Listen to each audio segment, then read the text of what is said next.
Vanessa Fontanella. Vanessa hoje está aí nas ruas de Curitiba com uma missão que é verificar exatamente a situação de muitos paranaenses, muitos curitibanos, como a gente já registrou, começando o ano meio que no aperto, né, Riva? Pelo menos em termos de dívidas, ainda não chega a ser inadimplência, que é quando a pessoa já nem consegue mais pagar a dívida que tinha. Mas os números da pesquisa da Confederação Nacional do Comércio, da Federação do Comércio do Paraná, indicam aí uma situação bastante alarmante. A gente tem quase 100% da população praticamente aí com dívidas futuras, ou no cartão de crédito, ou algum financiamento imobiliário, a questão de carros. Então a Vanessa vai contar pra gente os detalhes aí a respeito desse assunto. Vanessa, bom dia para você. Oi, Rafa, Riva, ótimo dia para vocês e para todos que nos acompanham. É uma situação alarmante, um número bastante alto, e tudo isso acabou ficando ainda mais evidente diante de uma decisão do STF esse mês, que decidiu que é constitucional o dispositivo do Código de Processo Civil, que autoriza, por exemplo, um juiz a determinar medidas coercitivas que julgar necessárias contra pessoas inadimplentes. Isso seria, por exemplo, a apreensão de alguns documentos, como passaporte e CNH. Claro que essa é uma decisão muito polêmica e uma medida que trouxe muita preocupação para as pessoas, por isso a gente vai falar agora com o professor de finanças Jorge Prado para esclarecer um pouquinho mais sobre esse ponto e também depois falar sobre a questão de endividamento. Muito obrigada pela participação aqui com a gente, professor.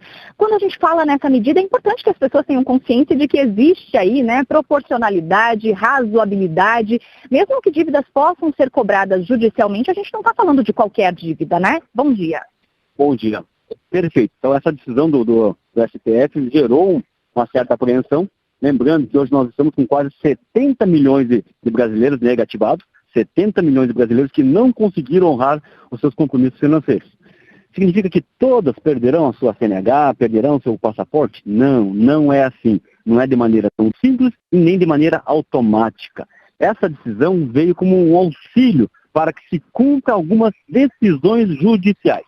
Significa o quê? Estou respondendo um processo. Perdi. O juiz determinou que eu tenho que pagar. Caso eu não cumpra, não honre esse pagamento, aí sim, a outra parte poderá solicitar ao juiz a apreensão do meu passaporte, me barrar num concurso público, fazer a apreensão da minha carteira de habilitação, entre outras medidas. Então ela vem como um auxílio. Essas dívidas hoje que nós temos no sistema financeiro, no Serasa, SPC, em média, desses 70 milhões de brasileiros, uma dívida em média de R$4 mil. As instituições financeiras, os bancos financeiros, não vão executar uma dívida por R$4 mil. Então, a grande parte da população brasileira pode ficar tranquila, né? Então, não terá esse direito cassado, porém, vale muito a pena renegociar, ir atrás do credor e procurar uma alternativa para quitar. Então, nós temos o Feirão Limpa Nome Serasa, que auxilia muito nesse pagamento por parte do brasileiro. Importante é que as pessoas, então, deem também essa renegociação, façam essa renegociação e também se planejem um pouco melhor, né, professora? A gente vê aí, olha, números da pesquisa de endividamento e inadimplência do consumidor, que foi realizada pela Confederação Nacional do Comércio de Bens, Serviços e Turismo do Paraná, que mostra que é o maior endividamento dos últimos 13 anos. Para você ter uma ideia, 96,3% das famílias com rendimento mensal até 10 salários possuem algum tipo de dívida. Mas isso não significa necessariamente que essas famílias estão inadimplentes. Quando a gente fala de dívidas em atraso, o número é de 22,2%. Então, além da renegociação, quais são os caminhos para sair desse endividamento e para começar aí uma situação até mais confortável financeiramente? Perfeito. A pandemia trouxe muito disso nos últimos 2 anos. Em março de 2020, a pandemia chegou, o brasileiro sem reserva financeira, teve que fechar sua empresa, teve que se afastar da sua atividade profissional, recorreu ao banco. Cheque especial, cartão de crédito consignado. A gente percebe um número muito alto de pessoas inadimplentes até 35 anos, pessoas acima de 65 anos. Mas são pessoas que estão usando muitas vezes o crédito consignado da avó, do avô, do pai, para poder levantar um recurso. Então, estou endividado. Como que eu devo começar esse 2023? Não tem mágica, aquilo que a gente já sabe, mas tem que reforçar. Eu tenho que procurar o credor para renegociar minhas dívidas, e esse ano 2023, gastar menos do que eu ganho. Todo mundo sabe disso. A gente está cansado de ouvir, todo economista fala, todo professor fala isso, mas não tem mágica, né? Ou eu ganho mais, ou eu gasto menos. Então, procurar, se possível, procurar mais uma alternativa de renda, mais um trabalho esse ano e gastar um pouquinho menos. Vamos fechar 2023 uma situação muito melhor. Ok, muito obrigada pela participação com a gente. Obrigado, ótimo dia. isso então, né, Rafa? Não tem fórmula mágica, o segredo é gastar menos do que ganha. A gente sabe que não é uma tarefa fácil, mas é preciso que as pessoas entendam que planejamento pode ser aí o melhor caminho para sair dessa situação de endividamento. Volto contigo aí no estúdio. Vanessa, muito obrigada pela entrevista, muito obrigada aí pelas informações que você trouxe, que são muito relevantes. De fato, Riva, é uma situação muito complicada, né? Ainda mais diante das perspectivas econômicas que temos à frente. É isso, né?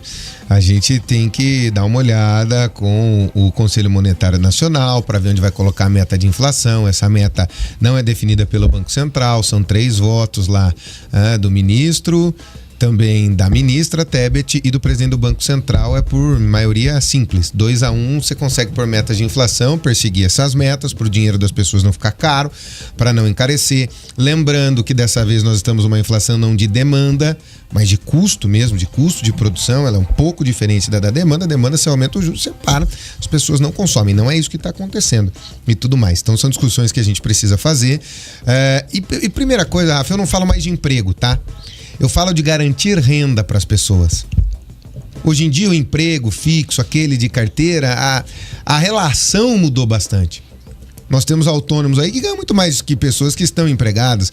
Nós temos MEIs que ganham muito mais que pessoas que estão empregadas. A nossa média de renda é 2 mil. Tem MEI aí que hoje pode chegar a 6 mil, MEI, né?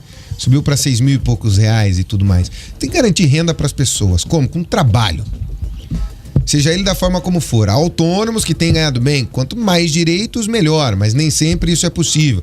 Chegamos a uma taxa aí no Paraná, nós estávamos falando agora de pleno emprego ou não, de 5,3%, que é considerado pleno emprego, abaixo de 5,5% aqui no nosso estado. Então nós temos uma massa aí de quase 9 milhões de trabalhadores no Paraná.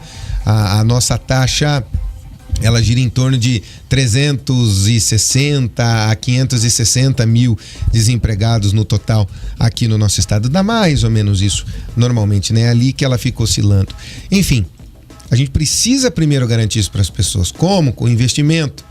O setor público facilitando, o setor privado investindo e investindo pesado. Isso tem muito a ver com o cenário, criar o cenário ideal para isso.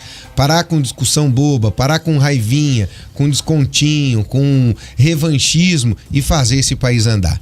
Que é evidentemente o que a gente precisa, Rafa.